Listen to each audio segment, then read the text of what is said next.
Artificial intelligence AI এই AI গত কয়েক শতকের ভিতরে আমরা যদি চিন্তা ভাবনা করি একটা হিউজ একটা আবিষ্কার এবং এই এআই এর যত আস্তে আস্তে ব্যবহার বাড়তেছে এই সব কিছু বাড়তেছে আমাদের মনে একটা প্রশ্ন আস্তে আস্তে খালি ফিরিয়ে আসে যেমন এআই কি আমাদেরকে রিপ্লেস করে দেবে কিনা বা এআই আমাদের জবগুলা কি খাইয়ে দেবে কিনা যদি আমরা বলি এআই কি আমাদের জব নিয়ে যাবে কিনা আর যে আরেকটা প্রশ্ন এআই কি আসলে আমার শিখার দরকার আছে কিনা আমি অলরেডি জব করি বা আমি অলরেডি একটা প্রফেশনে সেটেলড আছি আজকের ভিডিওতে এইসব কোশ্চেনের আনসার করব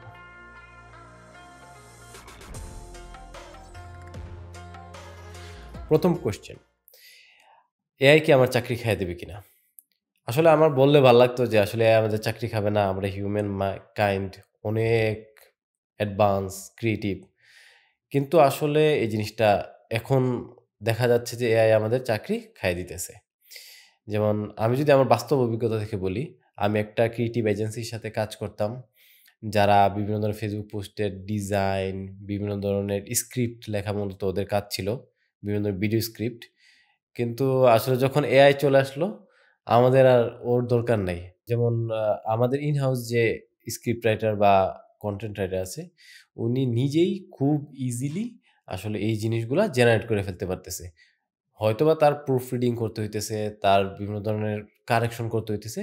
কিন্তু উনি আগে যদি একটা জিনিস উনার ১ ঘন্টা লাগতো, উনি ১০ মিনিটে সেটা করে দিতে পারতেছে।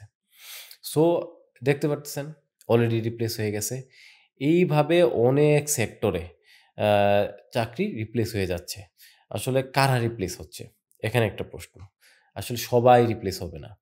যারা আসলে খুবই মিডিওকার লেভেলে জব করে, যেমন একই ধরনের কাজ আসলে প্রতিদিন রিপিটেড কাজ করতে থাকে। যেমন কয়েকজনকে মেইল পাঠাইতে হবে, সেম জিনিসগুলা সবাইকে ক পাঠায় এবং বিভিন্ন ধরনের এমন কাজ করে ড্র্যাগ অ্যান্ড ড্রপ বেসিস কাজ, এই ধরনের কাজ আসলে যেগুলোর জন্য এক্সপার্টিস লাগে না। এই ধরনের কাজগুলো আস্তে, আস্তে রিপ্লেস হয়ে যাবে। যেমন আবার যারা এক্সপার্ট লেভেলে আছে, তারা কিন্তু আসলে রিপ্লেস হবে না। বা এখনো বলা যাচ্ছে না।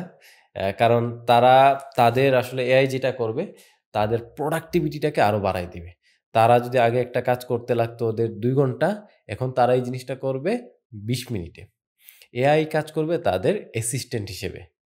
সো দিন শেষে যদি এটা বলি যে আপনি যদি আগে ধ্যান ধারণায় থাকেন আমি একই ধরনের কাজ বারবার রিপিট করব, এক টাইপসের কাজ করব, খুবই ছোটখাটো কাজ নিয়ে তাহলে আপনি রিপ্লেস হয়ে যাবেন। সুতরাং আপনাকে দিনকে দিন আপডেট করতে হবে। এখানে যদি আমি একটা জিনিস বলি, সেটা হচ্ছে যেমন একটা কথা আসছে, যেমন আমরা ভাই-ভাতিজা যারা আছে ছোট, মানে তাদের বয়স এখন ৩-৪ তারা বড় হয়ে ২০-২২ বছর বয়সে যেই জব করবে, সেই জব এখনো মার্কেটে তৈরি হয় নাই। তার মানে বুঝতেছেন কি পরিমাণ চেঞ্জটা আসবে মার্কেটে।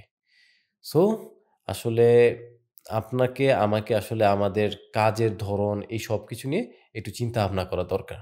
এখন আরেকটা কোয়েশ্চেন যেটা হচ্ছে এআই কি আসলে আমার শিখার দরকার আছে কিনা? আমি তো অলরেডি জব করতেছি বা আমার তো মনে হয় না এখন দরকার আছে। আসলে এআই এখন প্রত্যেকটা সেক্টরে ঢুকে যাচ্ছে। ধরেন আমি চিন্তা ভাবনা করি আপনি আসলে অলরেডি এক্সপার্ট বা ডিসিশন মেকিং বিভিন্ন ধরনের কাজ করেন। কিন্তু আসলে দিন শেষে আপনি যদি চিন্তা ভাবনা করেন, এআই আপনার প্রোডাক্টিভিটিকে কয়েক গুণ বাড়ায় দিবে। যেমন আপনি কিছু রেগুলার টাস্কের কথা বলি। যেমন মেইল। যেমন একটা নতুন মেইল আসছে, আপনি রিপ্লাই করবেন। অনেকটা সময় যাবে। আপনি যদি একটা ট্রেন করে রাখেন এআইকে যে তুমি আমার মেইলটাকে শুধু রিপ্লাই দিবা। যেমন আমি এই ধরনের মেইল পছন্দ করি, এই ধরনের টোন, আমার পার্সোনালিটি এরকম, তুমি আমার আগের মেইলগুলা দেখো। সুতরাং এখন নতুন একটা মেইল আসছে, আপনি এআই এর মাধ্যমে কয়েক সেকেন্ডে একটা মেইলের রিপ্লাই দিয়ে দিচ্ছেন। আপনি হিউজ টাইম বাঁচায় দিচ্ছে এবং বিভিন্ন ধরনের কাজ যেমন আস্তে, আস্তে অনেক কাজ এআই এর মাধ্যমে অটোমেশন হয়ে যাবে। সুতরাং আপনি যদি এই ধরনের টুলগুলাকে অ্যাডপ্ট করতে পারেন, যেমন প্রেজেন্টেশন তৈরি করা, আপনি যদি ক্রিয়েটিভ ফিল্ডে থাকেন বিভিন্ন ধরনের ডিজাইন, বিভিন্ন ধরনের ভিডিও স্ক্রিপ্ট এই সবকিছু জেনারেট করা যাচ্ছে।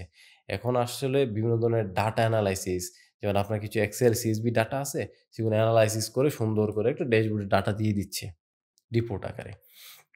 সুতরাং এআই এর মাধ্যমে আপনার প্রোডাক্টিভিটি, আপনার ইনকাম এই সবগুলাকে আস্তে, আস্তে বাড়াইতে পারবেন। আর আমার মনে হয় যে জিনিসটা আপনি যদি এখন বর্তমানে এআই শিখেন বা এআই আসলে ব্যবহার করতে পারেন, আপনার গ্রোথটা আপনার অন্য যারা আছে শিখতেছে না, তাদের থেকে অনেক বেশি হবে। আর এখানে একটা জিনিস আমি বলব, সেটা হচ্ছে এআইকে আপনার কম্পিটিটর হিসেবে চিন্তা ভাবনা করবেন না। এআইকে চিন্তা করেন আপনার ফ্রেন্ড হিসেবে, আপনার অ্যাসিস্ট্যান্ট হিসেবে। যেমন আমি যদি ধরেন আমার একটা অ্যাসিস্ট্যান্ট থাকতো, তাকে আমাকে ১ম এ ট্রেন করানো লাগতো। আমার সম্পর্কে বলতে হইতো সবকিছু এবং সে আমার কিছু কাজ করে দিতে পারত। একটা মানুষ। সেইম ভাবে আপনি এর সাথে সময় দেন না। তাকে আপনার সম্পর্কে একটু জানান, আপনার সম্পর্কে বলেন এবং দিন শেষে দেখবেন আপনার অনেক কাজে সে হেল্প করতে পারতেছে। সো তাকে আপনার কম্পিটিটর হিসেবে না নিয়ে তাকে ফ্রেন্ড হিসেবে নেন, অ্যাকসেপ্ট করেন এবং শিখার ট্রাই করেন। দেখবেন আসলে আপনার যে ইনভেস্টমেন্ট করতেছেন, আপনার সময় এই সবগুলা অনেক গুণে তার রিটার্ন পাবেন। কারণ এটা এমন একটা জিনিস, যদি বলা হয় স্টিভ জবস উনারা যেই ধরনের মোবাইল, পিসি আবিষ্কার করছে, যে একটা ভাইব, যে টেকনোলজিক্যাল একটা অ্যাডভান্সমেন্ট হইছিল, সেইম জিনিসটা এখন দেখা যাচ্ছে। এইভাবে টেকনোলজি চলতেছে, ঠাস করে বুম। সো আর এইটা এমন জিনিস না যেটা আসলে ১ বছর ২ বছর আসছে আবার চলে যাবে। এই এআই অনেক দিন এটা থাকবে এবং এটা সব ধরনের সেক্টরে ঢুকে যাবে। যেমন আপনি মেডিকেল ইন্ডাস্ট্রিতে বলেন, ঢুকে যাবে। যেমন বিভিন্ন ধরনের রোগ দেখে সে আইডেন্টিফাই করতে পারবে এটা হচ্ছে, কিন্তু মানে আইডেন্টিফাই করুক, ডক্টরের দরকার লাগবে। কিন্তু সে ডাক্তারের প্রোডাক্টিভিটি বাড়ায় দিবে এবং রোগ নির্ণয়ের ক্ষমতাটা আসলে বাড়ায় দিবে। সো এই জিনিসটা বলব, দিন শেষে আসলে অ্যাকসেপ্ট করেন এই জিনিসগুলা। আর বর্তমানে শিখার জন্য বিভিন্ন ধরনের এআই এর মাধ্যমে যে প্রম্পট লেখা হয় এগুলাকে বলে প্রম্পট ইঞ্জিনিয়ারিং।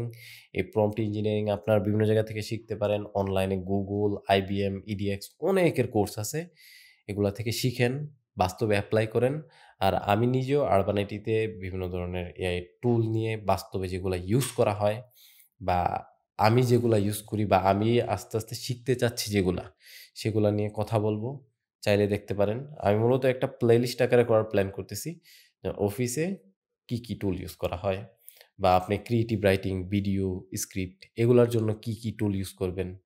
এইভাবে আমি বিভিন্ন সেকশন করে কিছু দেওয়ার ট্রাই করব। আর আপনাদের যদি আরো কিছু জানার থাকে এই সেক্টর সম্পর্কে, ইনশাআল্লাহ জানান। একসাথে আমরা শিখব। So thank you. আসসালামু আলাইকুম।